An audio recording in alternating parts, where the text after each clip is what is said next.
Hello, St. Andrews, and welcome to this week's edition of Chancel Chat. It's Wednesday, the 18th of January, and today we celebrate the feast of the Confession of Simon Peter. Now, this feast commemorates a very important moment in the history of the Christian church.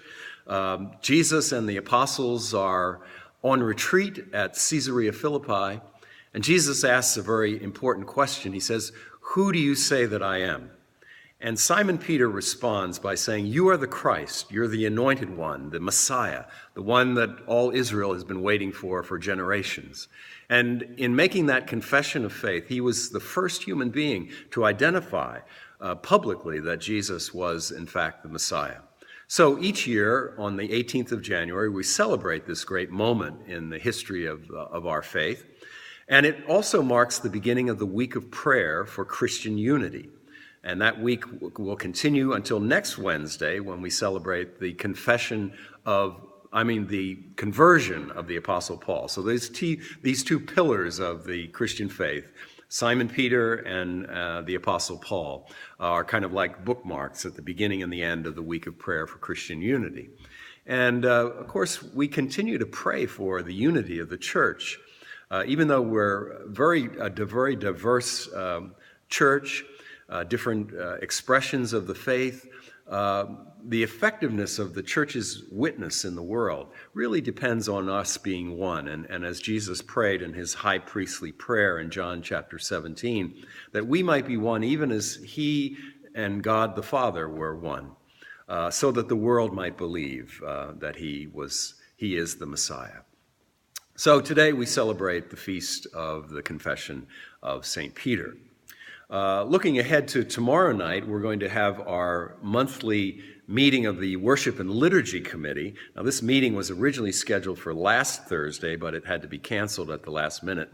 And the agenda for this month's meeting will be to plan the events of Lent, which is coming up. On the Wednesday, March 1st, is Ash Wednesday, and we begin our 40-day Lenten journey towards Easter. This year, we'll be hosting our friends and partners in ministry from St. Paul's Lutheran Church in Hainesport for a fellowship meal and then a service on Wednesday evening, March 1st, Ash Wednesday evening. And you'll be hearing more about that in the weeks to come.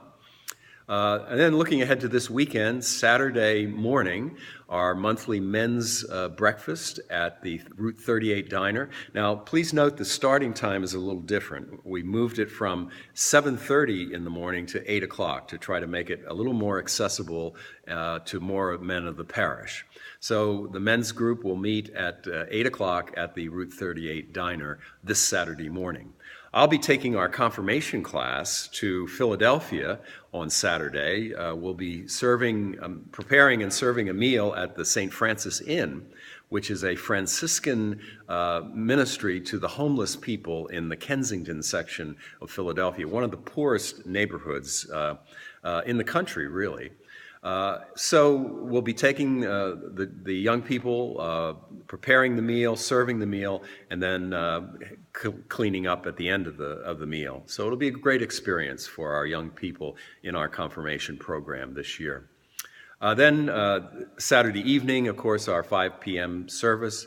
I'm going to be delivering, instead of the homily on Saturday night and Sunday morning, I'm going to be delivering my rector's report for the year just passed. So we'll be doing that both on Saturday night and Sunday morning. On Sunday, the 22nd of January, our annual congregational meeting, we'll be having a single service at 9 o'clock, followed immediately by our congregational meeting. And as I said, instead of the homily on Sunday morning, I will be delivering the rector's report for this past year.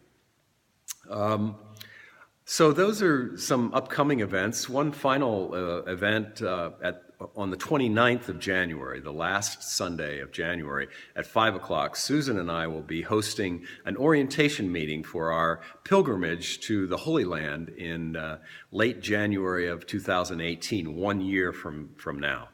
So this is just an informational session. We'll be talking about what we're going to be doing, what we're going to be seeing while we're on pilgrimage. If you're interested, you can go to our St. Andrew's website and click on a link that will take you to a special website that we've established for this journey. And you'll see exactly day by day what we're going to be doing, what we're going to be seeing and experiencing on the pilgrimage. So we encourage, even if you haven't made up your mind whether or not you're going to go on the trip, come to the meeting on the 29th and learn a little bit more about our plans for this very exciting pilgrimage to the Holy Land. I'd like to conclude by addressing an issue that has come up in the last couple of weeks. You probably noticed that we've discontinued printing the names of the servers, the lay Eucharistic ministers, lectors, acolytes, ushers, in the Sunday bulletin. And there's a good reason for this, why we've done this. Because in the past it's been difficult for our parish administrator to collect the names of all the people who are going to be serving. And so often what is printed in the bulletin is not accurate because changes have been made that Chris was not aware of. So in an attempt to make Chris's life a little bit easier and remove this kind of frustrating aspect of her position, we've decided to take the names out of the bulletin. Now we're going to continue to publish a list of servers on the church bulletin boards and also put it on the church website. But we've just decided, in order to make Chris's life a little easier, to remove those names from the Sunday bulletin.